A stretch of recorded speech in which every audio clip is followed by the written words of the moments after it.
নমস্কার, আমি চঞ্চল মণ্ডল। আবারও অনুছবি ফিল্মসের প্রযোজনায় এবং অনুছবি ফিল্ম ফান্ড প্রজেক্টের উদ্যোগে তৈরি হচ্ছে নতুন একটি শর্ট ফিল্ম, যার নাম হ্যাপি রিটায়ারমেন্ট। এই ফিল্মটি পরিচালনা করেছেন সুশান্ত সরকার এবং সিনেমাটোগ্রাফি ও এডিট করেছে জয়দেব চৌধুরী। এই গল্পে আমি একজন কাহিনীকার, সংলাপ লেখক এবং চিত্রনাট্যকার হিসেবে কাজ করেছি। আগামী 15ই এপ্রিল 2026 পয়লা বৈশাখ নববর্ষের শুভ দিনে মুক্তি পেতে চলেছে ছবিটি। আপনারা এই ছবিটি দেখতে পাবেন ম্যাঙ্গো ভ্যালি এন্টারটেইনমেন্ট ইউটিউব চ্যানেলে। আগেও আপনারা আমার গল্পকে অনেক ভালোবাসা দিয়েছেন, তার জন্য আন্তরিকভাবে কৃতজ্ঞ। আমি আশা করব আমাদের নতুন এই কাজটিকেও আপনারা একইভাবে আপন করে নেবেন।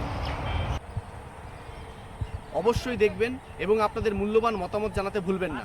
আপনাদের আশীর্বাদই আমার সবচেয়ে বড় প্রেরণা। ধন্যবাদ।